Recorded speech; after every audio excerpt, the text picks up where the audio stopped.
Welcome back on Info for EEE, and this is third video of power electronics using MATLAB Simulink. Today we will discuss the characteristics of IGBT using MATLAB Simulink, and you are with Paramjit Singh Jamwal. First of all, we will discuss the characteristics of IGBT during forward bias mode. During this mode, the collector of the IGBT is connected with positive terminal of the battery, while emitter of the IGBT is connected with negative terminal of the battery.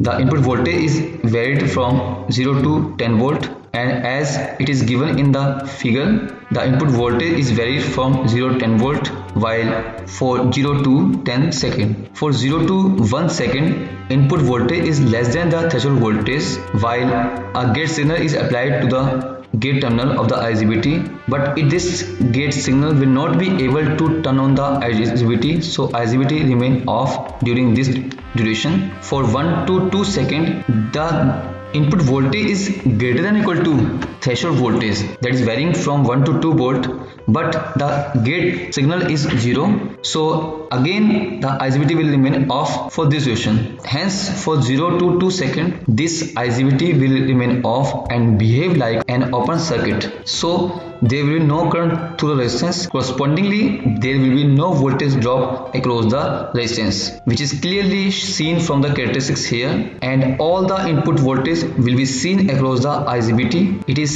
given here and it's equal to the input voltage. Now considering the variation from 2 to 3 seconds, during this variation input voltage is greater than or equal to threshold voltage, as it is varying from 2 to 3 volt, and there is a gate signal on the gate terminal, so this gate signal will turn on the IGBT, and this IGBT will behave like an battery of 1 volt, so the voltage across the IGBT will be 1 volt, and it is given here, and the current through the load resistance and correspondingly voltage across the load resistance can be calculated after applying a KVL in this circuit. After applying KVL, we will get the expression for the IR, that is IR is equal to V in minus VT upon R. When input voltage is 2 volt at the rising edge of the gate signal, the IR will be 2 minus 1 upon 2, that is 0.5 ampere, and it is clearly shown here with red color. This is 0.5 ampere. To calculate the value of VR, it will be I into R, that is 2 into 0.5, so it will be 1 volt. So with pink color it is shown here, it is 1 volt. When input voltage is 3 volt at falling edge of the gate signal, the IR will be 3 minus 1 upon 2, that is 1 ampere, and it is clearly shown here with the red color, so it is 1 ampere, and correspondingly voltage will be VR is equal to 2 into 1, that is 2 volt, and it is given here. Similarly, you can obtain the characteristics for further 3 to 10 variation, and it will be like this. You can clearly see that when the gate signal is high, there is an output across the load terminal, and when it is low, there is no voltage and no current across the load terminals, as this IGBT is turning on and turning off with gate signal. Hence it is also known as fully controlled switch. Now discussing the characteristics of IGBT during reverse bias mode. During this mode,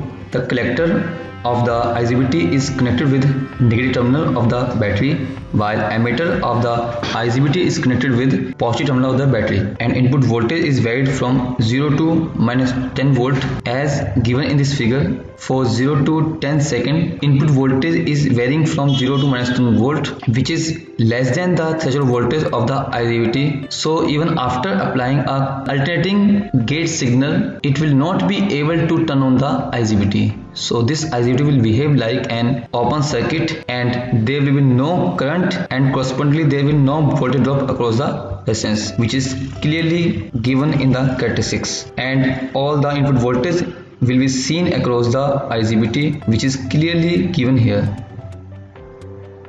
Now moving towards the practical session on MATLAB. In this video we will continue the simulation we have created in second video. So just open that simulation and save this simulation with another name.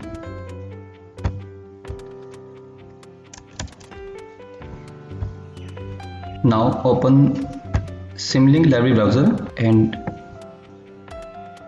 identify the IGBT block. This is your IGBT block. Just drag this block into your simulation file. Now replace this thyristor block with this IGBT block. Now click on bus selector block. As it is showing thyristor voltage and current, because we have removed the block, so just remove this variable and update IGBT voltage and IGBT current. Now close it. Now open pulse generator block and change the period from 4 seconds to 2 seconds, and pulse width should be 50%. Now close it. Now click on relay block and update its slope from -1 to 1. Now our simulation is ready. Just save this simulation and run this simulation. Now to check complete waveform, just click on scale x and y axis limits. Now you can clearly see that our desired waveform, as discussed in the presentation, we have obtained during forward bias mode. To check the characteristics during reverse bias mode, just click on ramp block and update its slope from 1 to -1 and again run the simulation. Now again to check the complete waveform, just click on scale x and y axis limits. Now you can clearly see that we have obtained the waveform as discussed in the presentation for reverse bias mode. The only difference is in last waveform, and it is nothing but a leakage current, and which has very less value. It is clearly seen here, -20 into 10⁻⁻5. So it is almost 0. This is sufficient for today. We are thankful to Mr. Bhushan Bandre for his kind words. If this video is useful to you, then like and share it.